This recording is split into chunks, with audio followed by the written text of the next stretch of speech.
엊그저께 저한테 카톡이 느닷없이 모르시는 분이 이제 질문을 주셨더라고요. 그분이 이제 제 책을 여러 권 봐주신 분이었고, 그 책 중에 이제 저런 이벤트가 하나 있었어요. 매월 2개의 약분 식당을 돈 안 받고 컨설팅 해준다고. 이제 그런 것들은 이제 그 책이 나온 해나 뭐 그 다음 해 정도, 그 정도까지 이제 해당되는 건데, 지금 뭐 저 책이 나온 지도 3년, 4년 이렇게 된 것 같아요. 그걸 보고서 아직도 이렇게 연락을 주시는 분이 있어서 한편으로는 반갑고 한편으로는 많이 많이 힘드시구나 또 그런 생각이 들더라고요. 그래서 굉장히 길게 카톡을 주셨어요. 그래서 그 내용을 한번 같이 영상을 통해서 공유해 볼까 합니다. 그분 성함이나 뭐 상호 이런 건 제가 가렸으니까요. 혹시 내가 이거 개인적으로 보낸 내용인데 그걸 이렇게 까놓고 보여주네, 기분 나쁜데 하실 거는 아닌 것 같으니까 뭐 그런 생각 안 하시겠죠. 뭐 대단적인 하나니까요. 그래서 뭐 고등어집 제주도 분이신데 제주 음식, 제주 식당을 이제 하고 싶어 준비하시나 봐요. 그래갖고 이제 특히 이제 고등어 조림에 대해서 저한테 질문을 주셨어요. 근데 이제 3, 4인 기준으로 해서 저한테 설명을 해주셨는데, 여기서 이제 중요한 게 뭐냐면은 제가 이제 우리 마창식당에서 시식을 할 때도 꼭 대짜나 뭐 3인분, 4인분 이렇게 해서 상차림을 준비하라고 안 해요. 항상 제가 준비하라고 하는 상차림은 단품으로 팔 경우에는 2인분 기준으로, 그리고 소중대를 파는 음식일 때는 소자를 기준으로 해서 상차림을 보여달라 그래요. 왜냐면은 그게 이제 최소의 주문이라고 이제 생각하는 거죠. 소중대에서는 소가 제일 많이 주문될 거고, 그리고 단품일 경우에는 어차피 뭐 혼자 오는 손님은 우리가 받지 않는 그런 쪽이니까 최소가 이제 2인분부터 출발하는 거죠. 그래서 그 사이즈의 상차림을 보고서 이게 가성비가 있느냐 없느냐 그걸 판단하기 때문에 항상 여러분들도 스스로 셀프 시식을 하실 때 2인분이나 혹은 소자 기준으로 그렇게 주셔야 됩니다. 그래서 3, 4인 기준 36,000원이면 2인 기준은 18,000원이겠죠. 1인분에 9,000원이란 뜻일 거고요. 이게 이제 1인분에 9,000원 하면은 그렇게 비싸지 않은데, 고등어 조림이 9,000원이면 뭐 비싸지 않죠. 근데 중짜로 대본에 36,000원 이렇게 표시를 하면 아마 비싸게 느껴질 거예요. 그래서 이것도 고치셔야 될 부분입니다. 중짜보다는 1인분 가격으로 노출하시는 게 좋다. 그리고 반찬을 8종류, 뭐 물론 쌈채소를 포함해서인데 그렇게 주신다고 했는데, 뭐 뒤에서도 얘기를 하겠지만 2인 기준 했을 때는 18,000원이거든요. 이때 이렇게 6에서 8가지의 반찬을 주실 수 있을지, 뭐 그냥 그런 반찬이면 얼마든지 주겠죠. 그냥 그런 어디서나 볼 수 있는 그런 뭐 허접한 반찬이라면. 근데 내가 살아남기 위해서 특별한 반찬을 생각한다면 그러면 쉽지는 않을 거예요.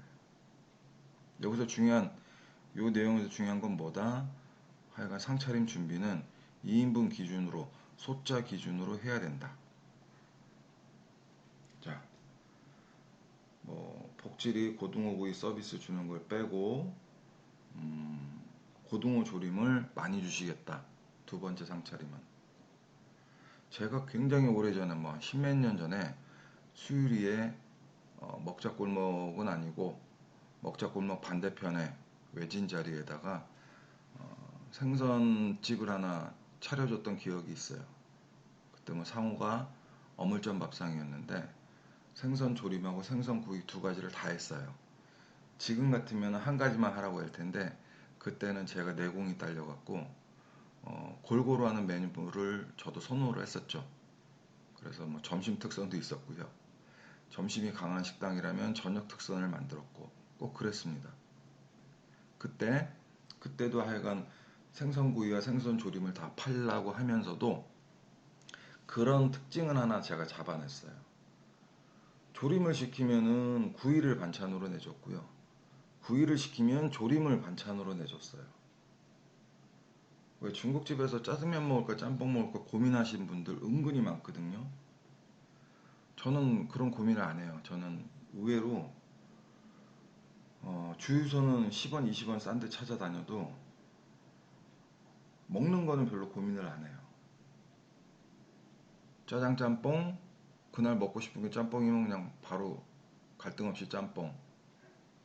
짜장이 먹고 싶으면 그냥 무조건 짬뽕, 아니 짜장. 뭐 그것도 애매하다 그러면 그냥 두 가지를 다 시켜버리죠. 두 개 다 시켜서 뭐 조금씩 남기면 되니까요. 그리고 또 우스갯소리지만 저는 아내가 시킨 음식도 서로 나눠 먹지 않아요. 서로 당신은 짜장 먹어 나는 짬뽕 먹을게. 우리 그래서 골고루 이렇게 나눠 먹자. 저는 아내 거지만 그렇게 잘 안 먹어요. 그래서 조금 그런 거 보고 와 너무 정없다 하시는 분들도 계시는데 이상하게 뭐 아내가 먹던 음식이 더러워서가 아니고 본인이 시킨 음식을 본인만 먹는 게 저는 맞다고 생각이 들어서 그래서 아내 것도 잘 안 먹습니다. 항상 이렇게 쓸데없는 소리를 하는군요. 자, 4,000원을 갖고서 이분은 원가 4,000원을 갖고서 마창식 어떤 상차림을 주겠다라고 생각하셨어요. 근데 이게 4,000원이 뭐에 대한 기준이죠? 3, 4인분 36,000원일 때 기준이에요. 근데 그러면 이 4,000원이라는 게 벌써 틀린 거죠. 손님은 주로 2명이 올 거고요. 손님은 주로 소짜를 시킬 거예요. 그러다 보면 4,000원으로 잡았던 여유 여유 재료비가 4,000원이 아니라 실제는 2,000원이 된다는 소리죠. 그럼 그 2,000원으로 줄 수 있는 뭔가를 만드셔야 돼요. 바로 여기서부터 이렇게 아까 그래서 이게 틀린 거예요. 대짜를 기준으로 해서 내가 원가를 따지고 거기서 내가 빼낼 수 있는 원가가 이만큼이다 4,000원이다 하는 거하고 소짜를 기준해서 거기서 빼낼 수 있는 원가가 2,000원이구나 이 2,000원 갖고 내가 준비를 해야 되네 잘할 수 있을까 이렇게 생각을 해야 된다는 거죠. 그리고 여기 우리 선생님께서는 3, 4인분이라고 자꾸 말씀하셨는데 지금 1인분에 4토막을 준다 그러면은 4토막 주고 12토막이다 그러면은 이건 4인분이 아니죠. 그냥 3인분인 거예요. 그러니까 자꾸 3, 4인으로 생각하시면은 이게 복잡해져요. 정확하게 이게 3인분인지 4인분인지 왜냐면 원가를 내가 뺏어오기 위함이에요. 3, 4인분의 원가가 아니고요. 3인분에서 빼낼 수 있는 여유 원가, 4인분에서 빼낼 수 있는 여유 원가 이게 정확하게 셈이 돼야지 손님한테 제대로 줄 수 있는데 이걸 뭉뚱그려서 3, 4인에 얼마 남는다, 내가 빼낼 수 있다 이렇게 생각하시면 이게 좀 애매하고 그리고 어느 경우에는 좋지만 3인분일 때는 좋지만 4인분일 때는 모자란 경우가 생길 수도 있는 거죠. 자, 그래서 첫 번째는 뭐 고등어 구이도 주고 복지리도 주고 이렇게 그런 상차림을 생각하셨어요. 두 번째에서는 그걸 그냥 다 빼고 고등어 조림에만 푸짐하게 재료비를 쓰겠다. 그 말이 결국은 뭐냐면은 2인분 기준 했을 때 고등어 조림이 8토막이나 되는 거예요. 굉장히 많습니다. 8토막. 거기다 미역국, 거기다 반찬 뭐 6에서 8종. 자, 근데 여기서요. 이 8토막만 빼고서 생각해 보세요. 고등어 몇 토막, 그리고 미역국, 그리고 반찬 6, 8종. 이렇게 생각하시면은 기존의 어떤 생선 조림집도 다 주는 방식이에요. 다 주는 방식. 그래서 특별할 것이 없다라는 거죠. 그리고 여기서 제일 중요한 거. 이 사장님이 주시겠다고 한 밑반찬 6에서 8종이 과연 뭐냐 이거예요. 지금 이거 없이 우리가 떠드는 것 자체가 제일 나쁜 대화인 거죠. 그래서 사실은 이분이 저한테 뭐 무료지만 용기를 내서 저한테 이렇게 연락을 주셨을 때 제일 중요한 게 뭐냐면, 제가 준비한 상차림은 이렇습니다 라고 해서 상차림의 내용을 저한테 보여주셨어야 돼요. 그래서 담음새라든지 그 반찬의 양이라든지 반찬의 내용이라든지 이런 것을 제가 마치 실제로 본 것처럼 그렇게 알 수 있도록 그걸 잡아주셨어야 되는데, 그거 없이 지금 말로만 설명하니까 지금 쓸데없는 얘기를 계속 하고 있는 거예요. 밑반찬 6에서 8종이라는 게 대단할 수도 있고요, 아무것도 아닐 수도 있는 거거든요. 그러니까 그 핵심을 빼놓고 얘기하는 게 참, 저도 이렇게 답변을 드리면서 저도 좀 우스웠습니다. 자, 일단 1부는 여기까지고요. 또 이어서 2부로 이야기를 연결하겠습니다.